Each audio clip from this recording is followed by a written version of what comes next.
Hello, hey, hello. Welcome back to Hoi4 A2Z with your host, iSorrowproductions, father of many gravy children. That's right. You should get that sorted. Why are you made out of gravy? And if you don't know, Hoi4 A2Z is where I play every single starting nation in Hearts of Iron 4, and guess what? We are in the letter C, which has a lot of interesting countries coming up, especially one I've been looking forward to today, which is China. That's right, China in 1936, not too unified, and may or may not have a big threat on the border. Also a bit of an internal threat too. But nonetheless, today we're going to be showing you off China and how exactly they can come back, and I'm pretty sure now that I look at China, this is going to be like South America round 2 because we've got a lot of Chinas to go through. That's right, it's your boy, Chiang Kai-shek, leader of the original Kumas, the Kuomintang. As you may know, if you are a avid history boy enthusiast, get yourself a hoodie right there, look at the cap, man, that'll look really cool in summer. You'd know China was not feeling too fresh in 1936, but today, we're gonna turn it around with the power of friendship and Sun Li and his gang of 1930s Chinese Avengers are gonna show you how it's done. That's right, Chiang Kai-shek's been smoking some of that fine British export. I'm sure you've all seen this one before. It's a bit of an exploit, but it does work. So the plan is pretty simple. We use our superior navy, quote unquote, because AI dumb, think me big navy, and we send the brave Chinese forces straight into the Japanese, oh actually I can't send it there, they've already put their fleet up. Hopefully this is enough, but we send the brave Chinese soldiers after to defeat the Japanese in nothing more than fishing boats, because we don't have an actual navy. There we go, brave Chinese soldiers going to their potential doom. If you don't know how the exploit works at this point, I'm not going to explain it for the 50th time, but pretty much, we're going to run it on 1 speed now, just so we don't get intercepted. Also just making a lot of precautionary saves here, just in case. And thankfully, the Japanese army is all over here, so I don't think we're going to have to worry too much about any resistance landing, except that one troop right there. Oh, and of course, they're also counter-naval invading me, so that's probably where their army should be. But hopefully we can, oh wait, we got these guys. We'll send these guys in. Okay, here's the sitch. You guys just need to go ahead and hold until we capitulate Japan. The play is pretty simple. Any troops that we do find, we just need to encircle and try to hold them there until we get all the victory points. It's not an honorable way to win, but the Japanese weren't exactly honorable themselves in this war, so I count it as a fair game. How's China looking? Oh, surprisingly not that bad. I was expecting worse over here. And there we go. 1937. And China's feeling pretty fresh. Also, I went out of my way to puppet the Japanese, so now we have a fully functioning navy that is untouched because not a single battle was fought against it. But yeah, now we also need to keep these people from rebelling, considering we're almost always going to have a problem with that anyway. Probably not best to add more flame to the flame. Oh, we've been sitting on China for a while, just building it up, getting it strong, but I think it is time we unified. Does seem a little bit scummy to kill all my friends, but who needs friends when you've got the Chinese Avengers? Also, our army sucks because obviously we killed Japan immediately and never got an army reform, so all these red marks and dead people are just making us stronger. There you go, 500,000, 1 million altogether Chinese people might have died there, but you furthered the cause. Not quite sure what that cause might be, but it's a cause. And guess what? We now get to do it all over again. So fun. Thing about China, there's just always more China to conquer, and sometimes after you've conquered some of them join a big powerful faction. We've powered up the Avengers. We now have a German. There you go. Everything we can declare war on safely has now been integrated into Big China. I'm obviously not too worried about Xinjiang when I own all of Korea and Japan. I'll get you later. Now, China is in a pretty unique situation if you do play them in Hoi4, and after you've united China and taken down the Japanese threat, especially if you've done it early, you don't really have anything else to do. World War II's kicking off, but you don't have to get involved, and if you did, where do you start? Thankfully, the stars have aligned on who my enemy is in this game, and that is the communists, because they stole my damn god. Now, the only problem with invading these people is that supply does not exist in Siberia, so we're just gonna wait a little bit longer for old Papa Germany to soften them up a bit more. And whilst we don't have the same type of economy as the rest of the great powers do, where they have always up to almost 400 factories, actually, we're on par with UK right now. UK, you suck, I got 200 factories, suck my beta. And look at that, Chiang Kai-shek is reforming the national bank. What a god. So yeah, we're gonna do a bit more building up. It's gonna be a late game as usual, because when is it not in these damn Hoi4 A2Z episodes? And then we will remove the communist threat. Oh, also the Tibet menace too. We're gonna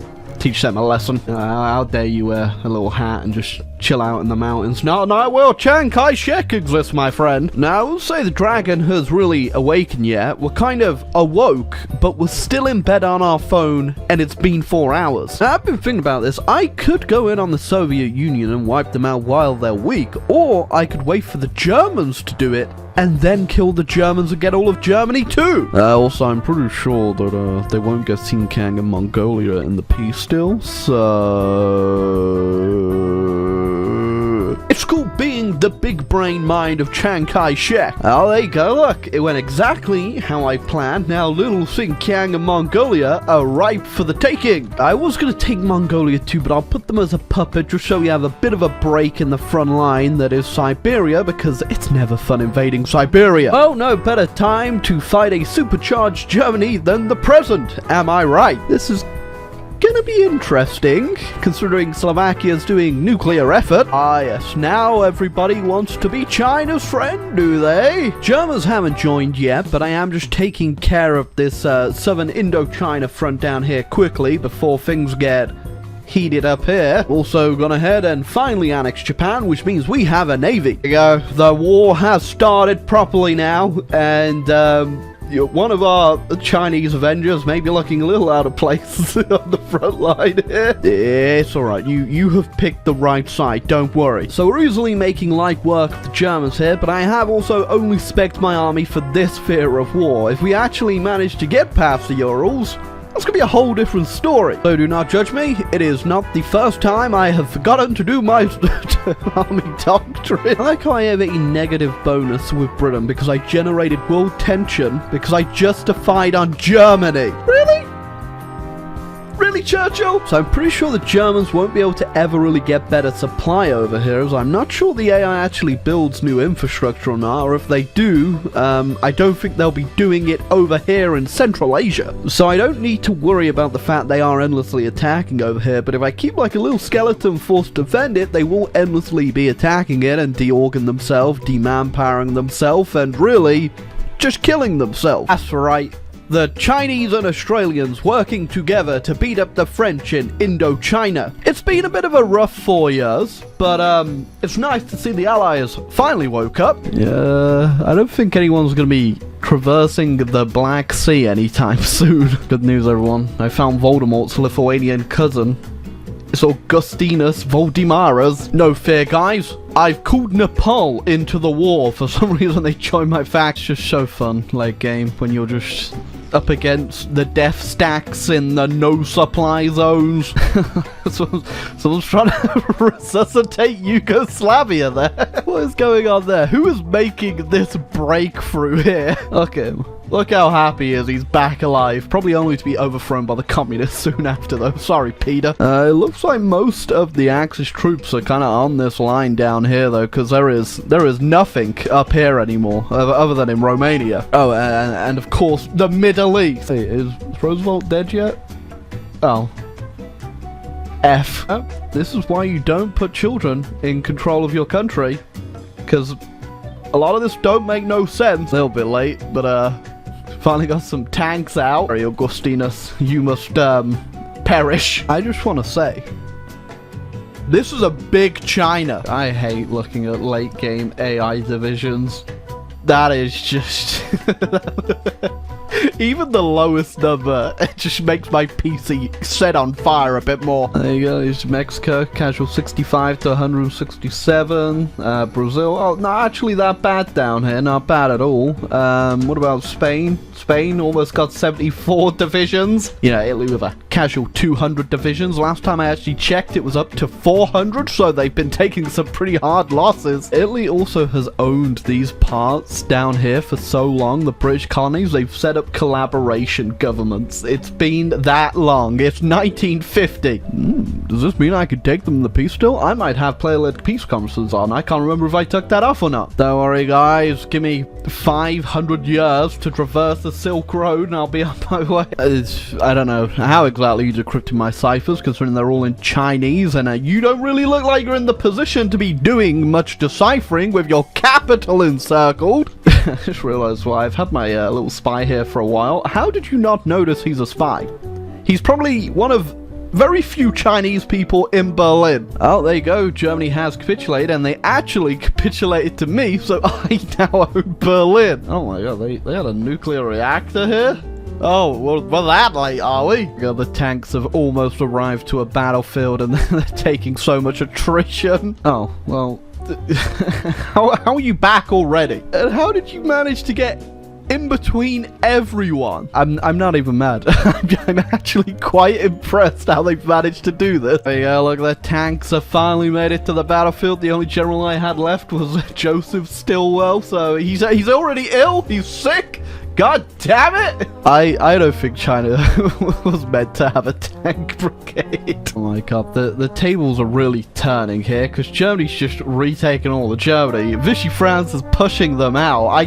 How is any of this suddenly happening? Well, after the great French-Syria capitulation, and don't worry about that, we have finally got world peace. Gotta say, this is pretty bad. Look at that. China is big. So is Kingdom of Egypt and Chinese Africa. But you know what? The world really did need a Chinese united front that had half of Europe in it. Also, can everyone please stand for the new German emperor? It is Herman. But yeah, I think we are done for today. We have clearly done way too much damage to the world and probably sent quite a few people delirious, including myself. But yeah, that was a fun, very late game. It is 1950. A lot of it was 5-speeded, so it wasn't too long, a few hours to record, but it was pretty fun. Pushing all the way through the Urals. It was some fun. If you enjoyed the video, make sure to leave a like and subscribe button down below and get ready for the next Hoi4 A2Z.